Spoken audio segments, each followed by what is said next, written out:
Баршаларыңызға қайырлы күн. Бүгін балалық шағымыздағы ең дәмді советский торт дайындайтын боламыз. Бисквитный торт құрамы өте қолжетімді, үйдегі бар заттармен өте дәмді болып шығады. Міндетті түрде жасап көріңіздер. Ең алдымен құрғақ ыдысымызға 5 жұмыртқамызды жарып салатын боламыз. Барлығы міндетті түрде бөлме температурасындағы жылы болуы қажет. Алдын ала шығарып қойыңыздар. Енді шым-шым тұзымызды салып, азғантай уақыт қана жақсылап миксерлеп алатын боламыз. Кішкене осылай көпіршісе жетеді. Енді құмшекеріміздің барлығын бірден салып, тағы да жақсылап миксерлеп аламыз. Құмшекеріміз толықтай еруі қажет. Осылай бірнеше есе көбейеді. Содан соң ұнымызды екіге бөліп, електен өткізіп қосатын боламыз. Бір жағына қарай біздің тестамыз басылып қалмайтындай қылып, жақсылап араластырып аласыздар. Ұнның жартысын тағы да салып, дәл солай араластыратын боламыз. Асықпай жайлап араластырасыздар. Бірақ ішіндегі толық ұны араласуы қажет. Бізде бір келкі әдемі масса шығады. Осымен дайын. Енді қопсытқыш қосатын боламыз. Онымен бірге қосып жіберсеңіздер де болады әрине. Енді тағы да жақсылап араластырып аламыз.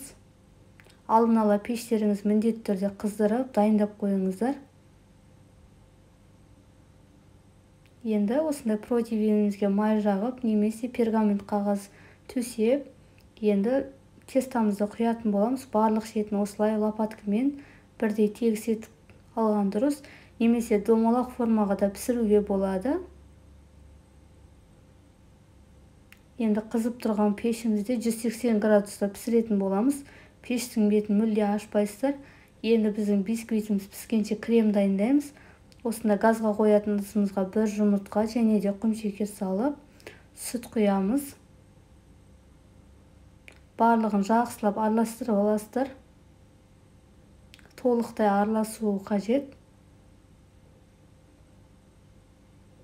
Бізде осында сұйық бір келкі масса шықты. Енді оттың астын жағып, қаттырақ қойып, жақсылап тоқтатпай араластырасыздар. Бірнеше есе көбейіп, ағарғанша жақсылап араластырамыз. Осылай креміміз қоюланып, өте тәтті болып шығады. Осылай жақсылап араластырып, астын өшіретін боламыз. Енді бөлек ыдысымызға құйып, бетін жауып қоямыз. Бөлме температурасында суы қажет. Бисквитіміз осылай өте әдемі болып пісіп шықты. Осылай шпажка тағып көреміз. Енді бізге пропиткаға су және де құмшекер қажет. Осылай бірнеше бөлшектерге бөліп алдым. Барлығын бірдей көлемде етіп бөлеміз. Біздің бисквитіміз өте әдемі болып пісіп шықты. Енді бізге кремге осындай жұмсақ сары май қажет. Жақсылап миксерлеп аласыздар. Бізде аяқ асты свет өшіп қалған екен. Осылай венчикпен жақсылап араластырып алдым. Енді қалған кремімізді құямыз. Жақсылап араластырып аламыз. Жақсылап миксерлесеңіздер негізінде өте қою, әдемі крем шығады. Осылай бір келкі масса шығуға қажет. Жақсылап араластырамыз.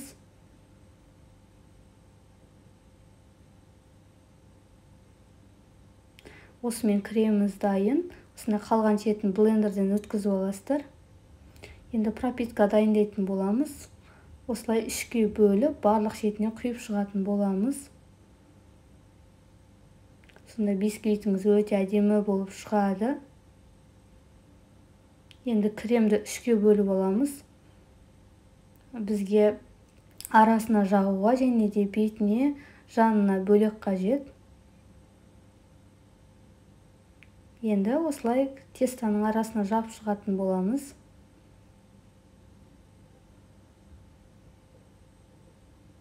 Екіншісінде қойып, дәл солай кремімізді барлық шетіне жағып шығамыз толықтай. Және де үшіншісін қоямыз. Енді бізге бетіне шоколадный крем жасайтын боламыз. Дәл жаңағы кремге 2 шай қасы какао салып, жақсылап араластырып аласыздар. Какаомыз толықтай араласуы қажет. Бізде осындай шоколадный өте әдемі әрі дәмді крем шықты.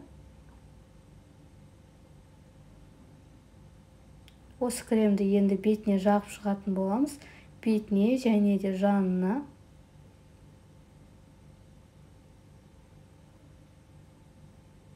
Осылай кішкене шет жақтарына ағызып, содан кейін барлық шетіне жағып шығатын боламыз.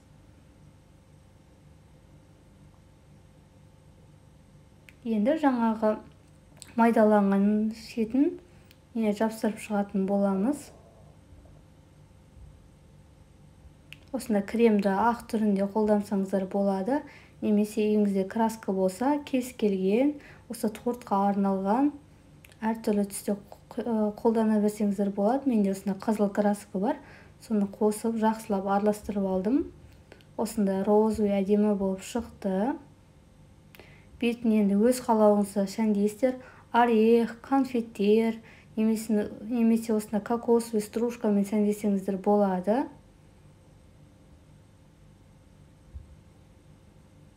Мен осылай кокосовый стружка, орех және креммен сәндеп алдым. Және де осында майда конфеттер, жүрек тәрізді. Осымен біздің тортымыз дайын. Холодильникке салып қоятын боламыз. Өте керемет болып шықты. Сіздерге видео ұнаса лайк, бас комментарий қалдырып кетіңіздер. Менің каналыма тіркелмеген болсаңыздар, міндетті түрде тіркеліп, қолдау білдіріп кетіңіздер. Өте жұмсақ, өте дәмді торт шықты. Жасалу жолы да өте оңай. Міндетті түрде жасап, пікіріңізді қалдырып кетіңіздер. Баршаларыңызға ас болсын.